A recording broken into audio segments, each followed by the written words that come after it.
Connie, how did you become the first female NFL scout? Well, Jamie, it's a little bit long of a story, but I'll tell you, I always played a lot of sports. I was a tomboy, but I didn't play football because growing up, girls didn't play football except maybe in the backyard throwing it around. But my father and my uncle, they became the two team doctors for the Titans, who then became the New York Jets.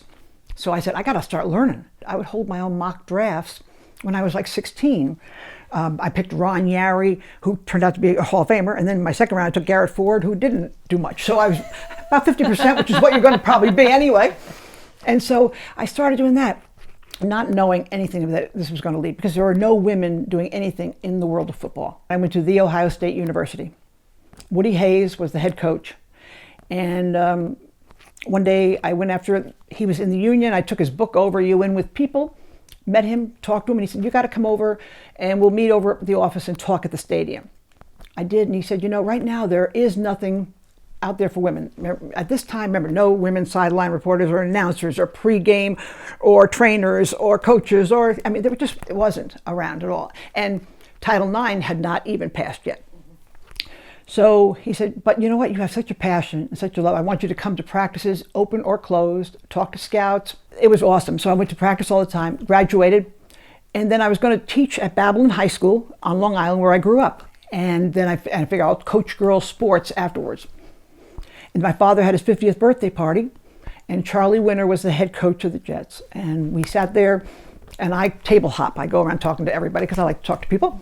And I went and sat down with him. And he said, you know, after talking to you, we're building a brand new complex where the guys are practicing at Hofstra University. Would you consider working for us? I went, oh my gosh, this is awesome. I don't care what time or anything or pay or anything. I said, yes, that's like a dream come true. So forget the other job. And I went to work for them. At this time, I was the only girl in the building, and I was a receptionist. And so I was just excited because my passion now was my job. Then everything changed after working there for a year.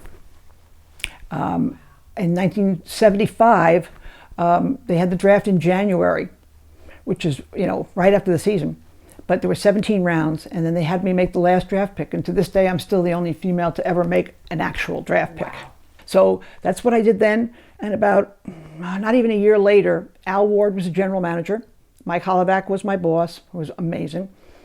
And they said, we want you to do some scouting for us. What was your reaction when they approached you? I said, great. I didn't think it was a big deal. I thought, this is the only thing that I felt comfortable and confident in. Why do you think they came to you and made you this offer? Not made you the offer, but they said, we want you to be a scout. Well, I don't know, except maybe just through, it was Mike Hollowback, as I said, was teaching me a lot. And I think they just saw my passion and how involved I was. And in the draft room, I'm the one that was calling the names into New York as to who they drafted. And it was, as I said, I don't know, but I was thrilled to death. They sent me out to Ohio State right away because they knew Coach Hayes would give me lots of information. And to Boston College and down to the Orange Bowl and a bunch of other, and so it was really an amazing. And then I also would, at that time they had reel-to-reel as far as when you were doing film. Mm-hmm. And that's how I would grade films and write that up along with our regular scouts. I had to put all their stuff in, and the National Combine Scouts and everybody that we put together. And so I would do that. And that went on till about 1977, 78, in that area. And Mr. Hess, who was the owner of Hess Oil, and a really great man, but they had gone from 4 owners. One of them was a woman, and he bought everybody out eventually. But he said that you can do all this, you know, local scouting. You can interview players. You can do the reel-to-reel and write-ups on the players and all that stuff. He said, I just don't think it's a good idea having a woman represent us and flying all over. And you have to think back. And I said, first of all, this is Title IX had just passed 3 years before that. There were no women except for maybe Phyllis George doing the pregame thing. So you have to go back and put people, and he was an older gentleman to begin with. So, you know, you have to look at things in the frame. You can't compare where we are now to where we were back then. If you do, it's just way out of context. So when I speak to a lot of different colleges and young people, I say I could have gotten upset and say, well, I'm just going to leave then or something like that. But number one, I love the Jets. Number two, I love football. Number three, I was still getting to do a lot of different things. even if I couldn't do that. And I was still very happy. And I said, no, this is fine with me. I'll be okay with this. You're calling coaches. You're talking to coaches, as a scout. What was their reaction to you? It's really funny. As I said, maybe ignorance is bliss or whatever, but I didn't think it was a big deal. That's where my comfort zone was. I know what Mr. Hess said to you, but did you ever get any negative reaction from colleagues or anyone who you work with? No, as I said, the only person was Howard Cosell.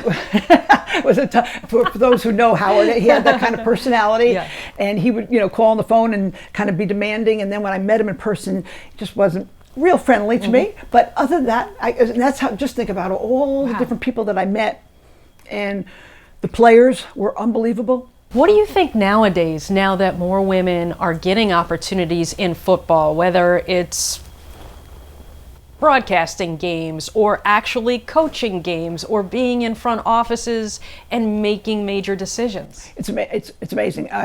There's so many opportunities. First of all, colleges now have all these internships, which they didn't have, and majoring in sports administration or management or whatever. And internships, I always tell them, are the way to go.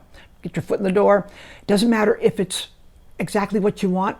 If somebody sees that you have a great work ethic, or it only takes one person to take a liking to you. To be part of the New York Jets history means what to you? Oh, everything. It's been my whole life. My brothers used to tease me when I was a teenager that I would introduce myself as, "Hi, my name is Connie Nicholas. My father's a doctor for the Jets." It was my identity. It was my life.